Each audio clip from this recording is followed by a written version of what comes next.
दोस्तों स्वागत है आप सभी का आपके अपने YouTube channel B S centre में। यहाँ पर हम लोग सोशियोलॉजी का एक बहुत ही इंपॉर्टेंट क्वेश्चन को समझेंगे कि जनजातीय शोषण के कारण एवं उसके निवारण के उपाय बताइए। जो जनजातियों का शोषण होता है वो किन कारणों से होता है, ठीक है। जैसे उनकी भूमि हड़प ली जाती है, उन तक स्वास्थ्य व्यवस्था नहीं पहुँच पाता है, उन तक सरकारी योजनाओं का लाभ नहीं पहुँच पाता है, तो ये किन कारणों से होता है, जनजातियों का शोषण किस कारण से होता है और उसके निवारण के लिए क्या क्या उपाय किए जा सकते हैं, इसके बारे में आपको बताना है। पिछला क्वेश्चन हम कराए थे जिसमें हम लोग झारखंड के जनजातियों की प्रमुख समस्याओं के बारे में समझे थे और उनके समस्याओं के समाधान के बारे में समझे थे। आज हम लोग इस क्वेश्चन के आंसर को देखेंगे, ठीक है। आप लोग के लिए हम सोशियोलॉजी मेजर 10 का कंप्लीट प्लेलिस्ट बना दें, इसका लिंक डिस्क्रिप्शन में जाके चेक कर लीजिएगा और तैयारी आप लोग शुरू कर दीजिए क्योंकि एग्जाम में ज़्यादा टाइम बचा हुआ नहीं है। और चैनल पर दोस्त नहीं है तो आप लोग चैनल को सब्सक्राइब कर लीजिए, साथ में वीडियो को लाइक करके अपने दोस्तों में इसको शेयर कर दीजिए ताकि वो भी तैयारी करके जा सकें। समझते हैं हम लोग इस क्वेश्चन के आंसर को। कहा जा रहा है कि जनजातियाँ भारत के मूल निवासियों में से एक हैं। वे मुख्य रूप से जंगलों, पहाड़ी क्षेत्रों और ग्रामीण इलाकों में रहती हैं। लंबे समय से शिक्षा, आर्थिक संसाधनों, स्वास्थ्य सुविधाओं और जागरूकता की कमी के कारण उनका विभिन्न रूपों में शोषण होता रहा है। क्या कहा जा रहा है कि ये जो है वो मुख्य रूप से जंगलों में, पहाड़ी क्षेत्रों में और ग्रामीण इलाकों में रहती हैं। लंबे समय से शिक्षा, आर्थिक संसाधनों, स्वास्थ्य सुविधाओं और जागरूकता की कमी के कारण उनका विभिन्न रूपों में शोषण होता रहा है। मतलब अलग अलग तरीके से उसका शोषण होता रहा है, चाहे वो शिक्षा के रूप में हो, चाहे वो आर्थिक संसाधनों के रूप में हो, स्वास्थ्य सुविधाओं के रूप में या फिर जागरूकता की कमी के कारण हो रहा है। तो इस ऐसे बहुत सारे रूप में इसका शोषण हो रहा है। आगे इसमें कहा जा रहा है कि जनजातीय शोषण का अर्थ है उनके अधिकारों, भूमि, श्रम, संसाधनों और सम्मान का अनुचित लाभ उठाना। जनजातीय शोषण का मतलब क्या है? जनजातीय शोषण का मतलब है कि जो भी उनके अधिकार हैं, ठीक है, उनका अनुचित लाभ उठाना, जो उनकी भूमि है उसको हड़प लेना, जो उसका श्रम है उसके लिए उसको कम पैसे देना, संसाधनों और सम्मान का अनुचित लाभ उठाना, ये सब क्या है? जनजातियों का शोषण है, ठीक है। यहाँ पर दोस्तों हम लोग देखेंगे कि जनजातीय शोषण के कारण क्या हैं, किन कारणों से जनजातियों का शोषण होता है। तो पहला जो कारण है वो है अशिक्षा और जागरूकता का अभाव।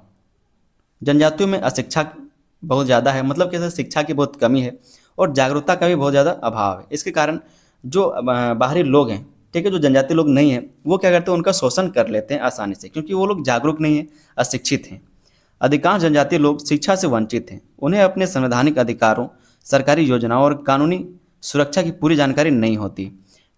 इसका लाभ उठाकर कई लोग उन्हें धोखा देते हैं और उनका शोषण करते हैं। हालांकि आज के टाइम में बहुत सारे जो जनजातीय लोग हैं वो कानूनी जानकारी रखते हैं, ठीक है, संवैधानिक अधिकारों के बारे में जानते हैं और उनका क्या अधिकार है, वो किन किन क्षेत्रों में बात कर सकते हैं, ठीक है, वो उनके बारे में आजकल जानकारी लोगों ने रखना शुरू कर दिया। लेकिन पहले के लोग, आज भी जो बहुत सारे लोग हैं वो बहुत ही अशिक्षित हैं और बहुत ही जागरूकता के अभाव में जी रहे हैं, जिसके कारण उनका शोषण आसानी से कर लिया जाता है। दूसरा जो यहाँ पर हम लोग कारण देखते हैं इनके शोषण का वो है गरीबी और आर्थिक कमजोरी। गरीबी और आर्थिक कमजोरी, वो लोग गरीब हैं और गरीब रहेंगे तो आपका शोषण होगा ही क्योंकि आप कहीं ना कहीं पर काम करने के लिए जाएंगे, ठीक है। तो जब पैसा नहीं रहेगा तो कहीं ना कहीं काम करने के लिए जाएगा और काम आपको 2 घंटे का जगह पर 4 घंटा कराया जाएगा और आपसे पैसा सिर्फ उतना ही देगा, 2 घंटे का है। तो इससे गरीबी और आर्थिक कमजोरी का भी वो लोग क्या करते हैं, फायदा उठाते हैं, शोषण करते हैं। गरीबी के कारण जनजातीय लोग अपनी आवश्यकताओं को पूरा करने के लिए दूसरों पर निर्भर रहते हैं।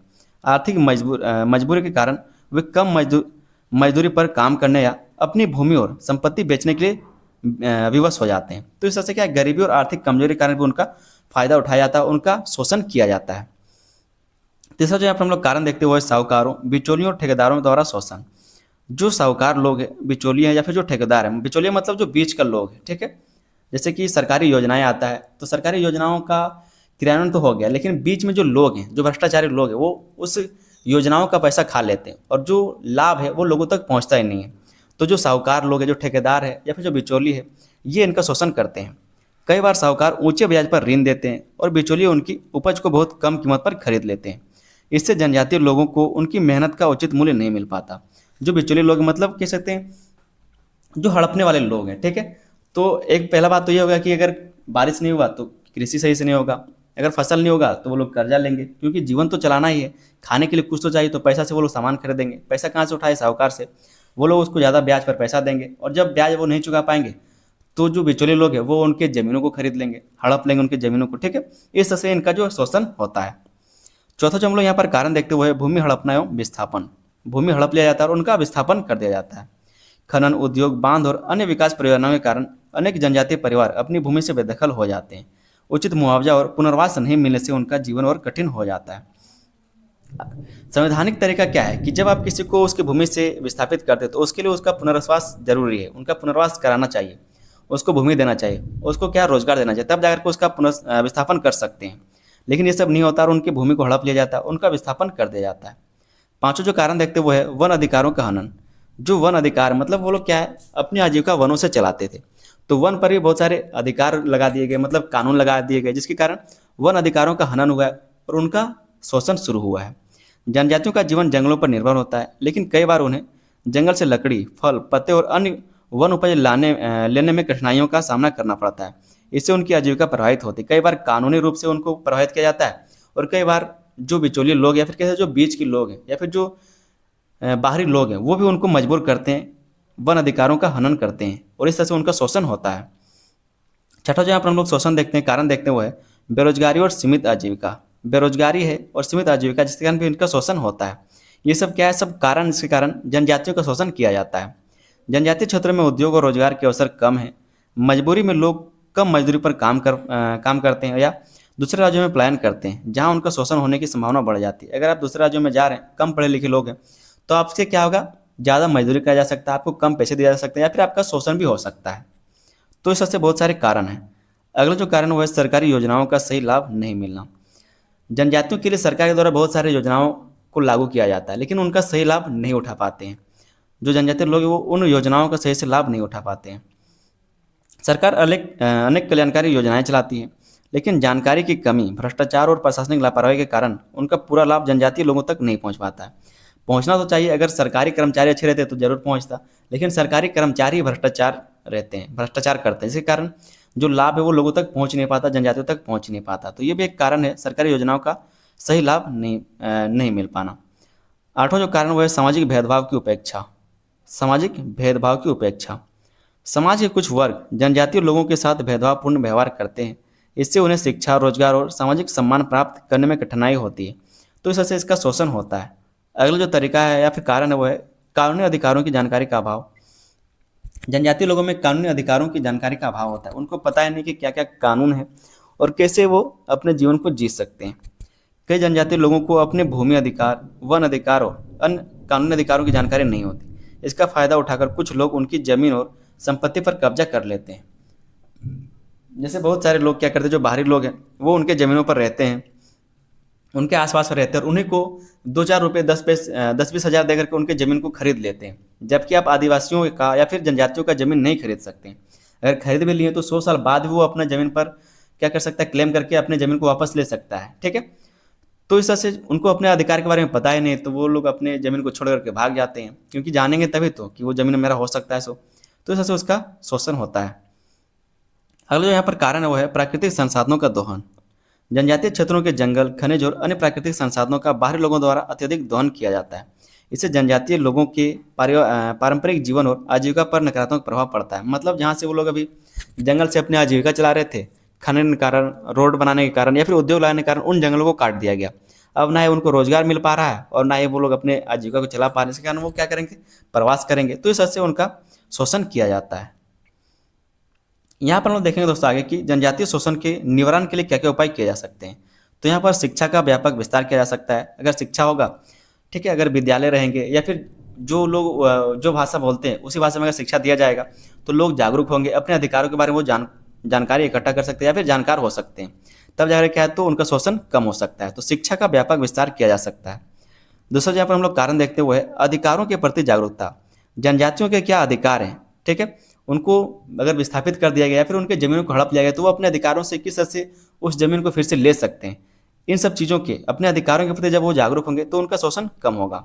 जनजातीय लोगों को उनके संवैधानिक अधिकारों, वन अधिकारों तथा सरकारी योजनाओं की जानकारी दी जाए ताकि वे अपने अधिकारों की रक्षा कर सकें। तीसरा जो यहाँ पर हम लोग देख सकते हैं, इसका जो समाधान है, निवारण, वो है भूमि और वन अधिकारों की सुरक्षा।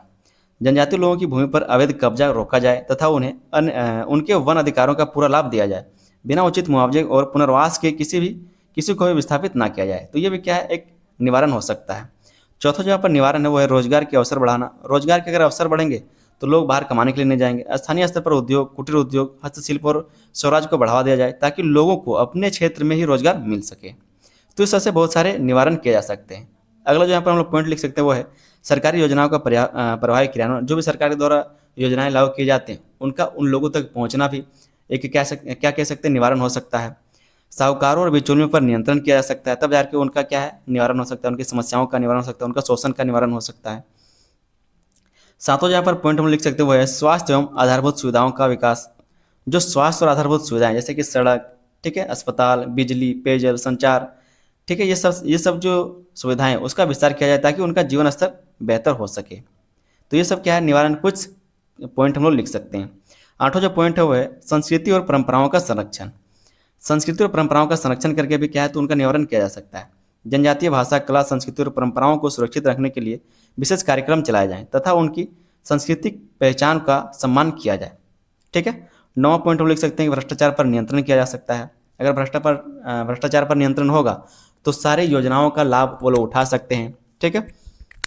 सरकारी अधिकारियों की जवाबदेही तय की जाए और भ्रष्टाचार के विरुद्ध सख्त कार्रवाई की जाए ताकि जनजातीय लोगों को न्याय मिल सके। मतलब आखिर कहीं ना कहीं कलेक्टर से पूछ के उनके जमीनों को लिया जाता होगा, उद्योग के लिए दिया जाता होगा, सड़कों के लिए दिया जाता होगा। तो जो सरकारी लोग हैं उनको यहाँ पर क्या जिम्मेदारी लेना पड़ेगा, जवाबदेही देना पड़ेगा। 10वां जो पॉइंट है जो निवारण है वो है जनजातीय भागीदारी बढ़ाना। पंचायत, स्थानीय प्रशासन और विकास योजनाओं में जनजातीय लोगों की भागीदारी सुनिश्चित की जाए ताकि उनके हितों की रक्षा हो सके। मतलब उनको प्रशासनिक क्षेत्र में, पंचायती क्षेत्र में या फिर स्थानीय प्रशासन में विशेष स्थान मिलना चाहिए ताकि वो अपने लोगों का हित के बारे में सोच सके, अपने लोगों का भला कर सके। लेकिन ऐसा नहीं होता। आज जो जनजातीय लोग हैं वो भले ही सरकार में हो लेकिन अपने लोगों के बारे में वो नहीं सोचते। मतलब खुद का पेट भरना है, जात वात सब भाड़ में जाए, जनजातीय लोग भाड़ में जाए, कोई मतलब नहीं। इस तरह से आज आप देख सकते हैं जिनका सरकार है उन्हीं लोगों को वो नहीं देख रहे, तो फिर क्या ही फायदा अपने लोगों को सरकार में बैठाने का। आगे दोस्तों एक छोटा सा हम लोग निष्कर्ष देख लेते हैं। कहा जा रहा है कि जनजातीय शोषण सामाजिक, आर्थिक और प्रशासनिक समस्याओं का परिणाम है। शिक्षा, जागरूकता, रोजगार, भूमि एवं वन अधिकारों की सुरक्षा, प्रभावी प्रशासन और सरकारी योजनाओं के सही क्रियान्वयन से इस शोषण को काफ़ी हद तक कम या फिर समाप्त किया जा सकता है।